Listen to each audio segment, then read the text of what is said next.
Hello students, I am Kalpana Mishra and welcome back to my YouTube channel. Students आज हमने करना है class 9 gravitation के page number 138 के क्वेश्चन आंसर। तो चलिए स्टार्ट करते हैं। Question number 1। और बेटा आपने प्रीवियस वीडियो नहीं देखी हो तो आप उसको जरूर देखना। आपको जो और इन टेक्स्ट के क्वेश्चन हैं ना वो करवाए हुए हैं, आप वहाँ से देख के उसको अच्छे से समझ सकते हैं। तो चलिए स्टार्ट करते हैं। Question number 1। What are the difference between mass of an object and its weight? किसी भी ऑब्जेक्ट के मास में और वेट में क्या डिफरेंस है?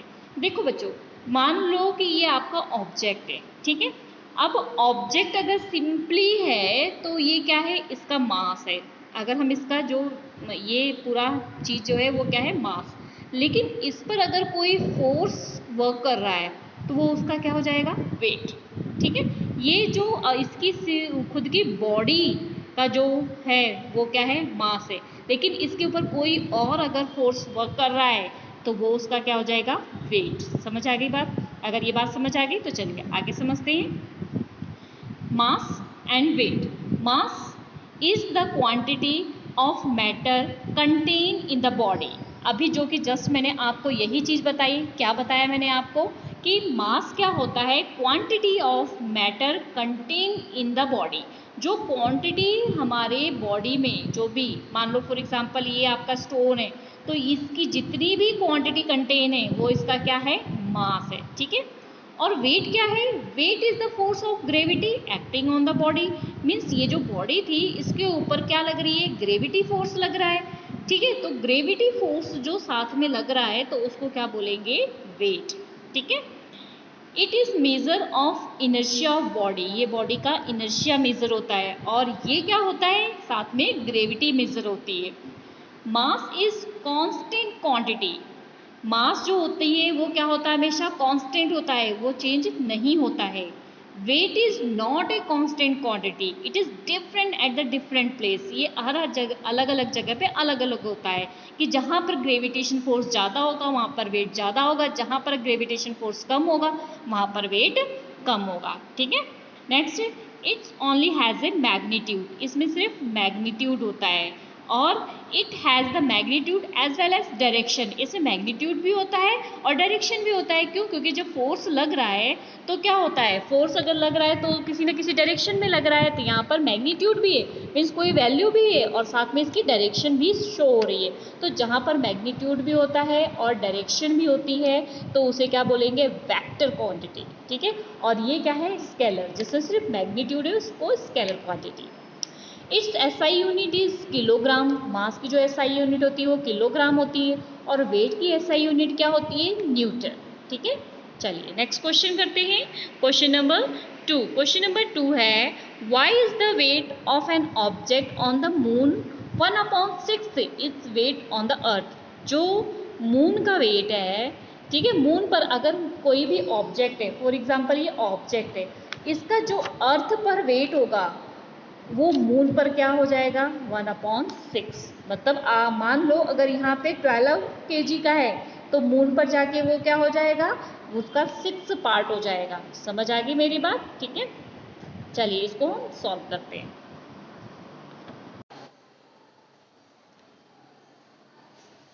अब देखो बच्चों, कोई ऑब्जेक्ट है हमारा, ये हम ले लेते हैं हमारा कोई ऑब्जेक्ट है, ठीक है।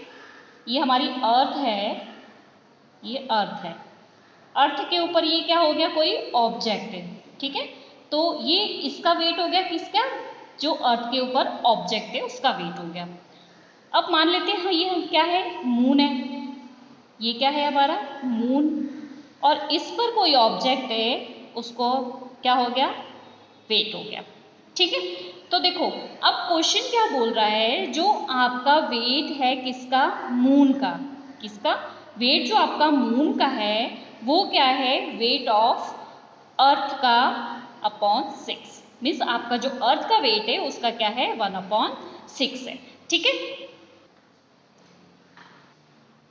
तो जैसे कि फॉर्मूला हमें पता है कि क्या होता है, अगर हम ले लें किसका, फर्स्ट हम ले लेते हैं वेट ऑफ मून, तो उसका क्या होता है, जो भी ग्रेविटी होगी उसकी मून पर, उसका मास, ठीक है। ये मून क्या हो जाएगा, अगर हम मून पे किसी भी ऑब्जेक्ट का वेट निकाल रहे हैं तो उसकी ग्रेविटी साथ में होगी, ठीक है। m का मतलब क्या हो गया, मून की ग्रेविटी, ठीक है।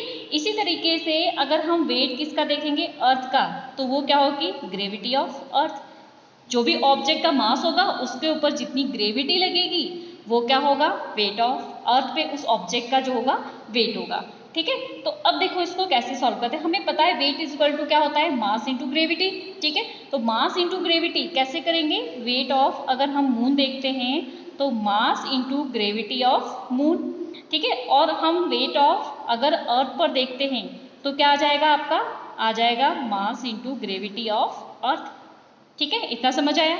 अब देखो यहाँ पे ये m से m क्या हो गया, कैंसिल हो गया, हमारे पास क्या बचा, weight of moon upon weight of earth is equal to gravity of moon और ग्रेविटी ऑफ अर्थ, ठीक है। अब इसकी वैल्यू तो कांस्टेंट होती है, वो तो हमें पता है, वो क्या होती है, weight of moon upon weight of earth is equal to, moon पर कितनी होती है 1.62 और अर्थ पर कितनी होती है 9.8। अगर आपने चैप्टर अच्छे से समझा है तो आपको ये क्लियर हो गया होगा, ठीक है। अब इनको अगर आप सॉल्व करोगे ना तो इसकी वैल्यू जो है आपकी आ जाएगी 1/6। इसको सॉल्व कर लेना, ठीक है। सॉल्व करने के बाद अब क्या करना है, अब देखो ये जो W मतलब जो वेट अर्थ का है वो कहाँ चला जाएगा, ऊपर चला जाएगा। तो हमारा क्या आ जाएगा यहाँ पर आ जाएगा weight of moon is equal to 1/6 weight of earth. यही तो हमें जो है बताना था क्वेश्चन में, ठीक है। आई होप ये क्वेश्चन बच्चों अच्छे से समझ आ गया, ठीक है। तो चलिए नेक्स्ट क्वेश्चन देखते हैं। नेक्स्ट क्वेश्चन है हमारा पेज नंबर 141 का question number 1। Question number 1, why is it difficult to hold a school bag having a strap made of a thin and strong string. देखो आपको ये बोला गया है कि जो डिफ़िकल्ट होता है स्कूल बैग को होल्ड करना, अगर पतली उसकी स्ट्रिप होती है ना तो उसको मुश्किल आती है, लेकिन अगर उसकी स्ट्रिप मोटी होगी तो उसको उठाना ज़्यादा मुश्किल नहीं होता है। तो ऐसा क्यों होता है ये बताना है आपने। तो it is difficult to hold a school bag having a thin strip because the pressure on the shoulder is quite larger. देखो अगर पतली स्ट्रिप होगी बैग की तो वो क्या होगी, हमारा जो शोल्डर है, ये हमारा जो शोल्डर है, ठीक है, उस पर क्या होगा, बहुत ज़्यादा फोर्स लगा रही है, थोड़े से एरिए में ज़्यादा फोर्स लगा रही है। लेकिन this is because the pressure is inversely proportional to the surface area.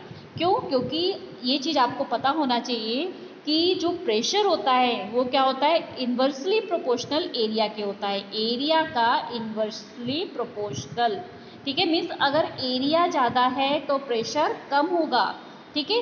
Area कम है तो प्रेशर ज़्यादा होगा, एरिया कम है तो प्रेशर ज़्यादा होगा, एरिया ज़्यादा है तो प्रेशर कम होगा। ये चीज़ आगे समझ में। तो यही चीज़ इन्वर्सली प्रोपोर्शनल का मतलब एक दूसरे के opposite.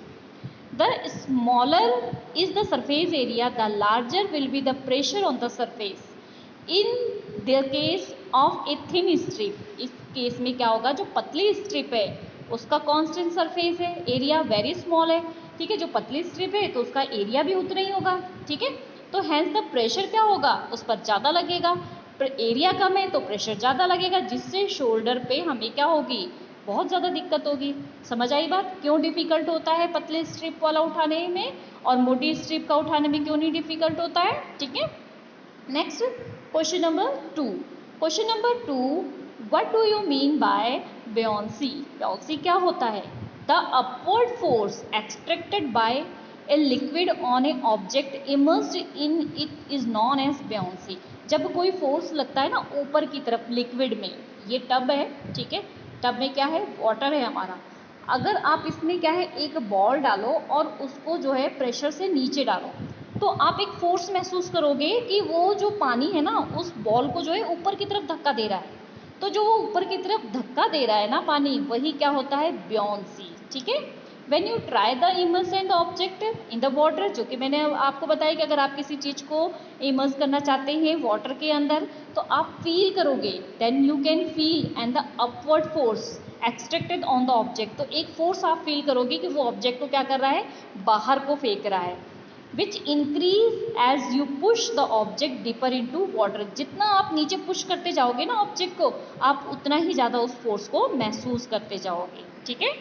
Next question number 3। Question number 3, why does an object float or shrink when the placed on the surface of water?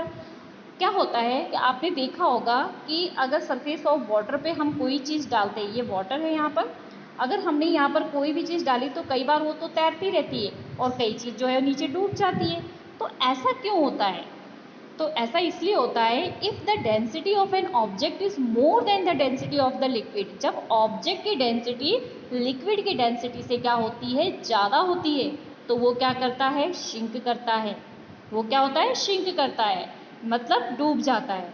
This is because the buoyant force acting on the object is less. तो उस time जो beyond force होता है वो उसके ऊपर कम work कर पाता है, ठीक है। और ग्रेविटी फोर्स के अपेक्षा ग्रेविटी फोर्स ज़्यादा होता है और ब्योन्स फोर्स जो है वो क्या करता है, कम वर्क कर पाता है, ठीक है।